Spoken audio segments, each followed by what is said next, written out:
So ayun guys, sa mga magpapa-PR consultants yan, sad to say guys, maganda nga program na yun, pero tangke na guys, sayang lang yung effort nyo guys kung gagawin yung process na yun, kasi wala siyang kwenta. Ano ko nasabing walang kwenta yung PR consultant sa season na yan. Akala ko sa 5 years kong contribution sa PhilHealth, putang ina, akala ko magagamit ko ng PhilHealth na yan. Tang na ganito na, nag-register ako sa PhilHealth sa mismong website ng government PhilHealth. Ito yan, makikita nyo yan dyan. Ayan, nag-ano ko sa center muna para sa proseso ata. Nagtanong ako ay yung video, napunta ako dyan sa center. Ang inaano na PhilHealth, yung putang ng consultants mo, parang wala rin pala. Guys, naisa batas nyo na, pero yung pag-implement, putang ina parang labo. Meron ng batas yun na 2023 na aprobahan na, kasi nga yung PhilHealth yung package. Kabili sana ako. Nag-register na ako, pupunta ako sa mismong center pa lang. Tapos, center. pinakita ko yan yung nagtanong sa PhilHealth. Hospital. Tangina guys. Wala naman palang... Tangina, nakakaiyak gaga.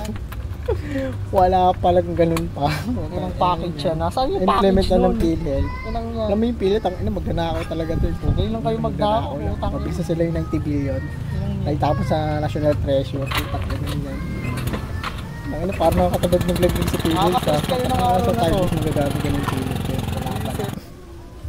Ang inang yan. May batas na silang nilagay niyan sa Freedom Package. Maganda sana yung yung program. Pumunta na ako sa center, yung accredited na nilagay dun sa pumunta na ako. Sabi niya, sir, sorry sir. Sabi nung mga workers dun, mga health workers, di pa po nila yan. Di pa po nila alam kung paano i-implement yan. Ganyan. Tapos tinapon nila ako sa mismong hospital. Tapos nagtanong din ako. Dito kasi ako tinapon ng center namin. Na magtatanong ko kung dito daw ako makaka-avail ng gatong package. Ayun. Wala. Yan. Kaya guys, ewan ko sa inyo kung sa barangay nyo ay sa lugar nyo siguro na ganito na. Pero sa Caloocan guys, parang hindi pa na-implement ng PhilHealth.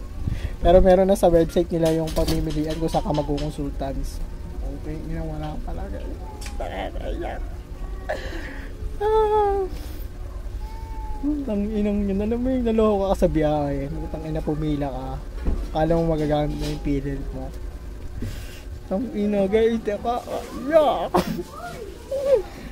Pero yung experience ko rin talaga na pag may reklamo ka, syempre yan mo, kasi ganyan yung trabaho ng sampayanan, yung mga in-implement nila na batas, puntahan mo, tapos ganito, magsalita ka o magreklamo ka, kasi nga ayun yung trabaho ng mamamayang Pilipino, yung mga implement nila, syempre kung nasusunod pa talaga or adjust lang nila yun para gumanda yung program nila, pero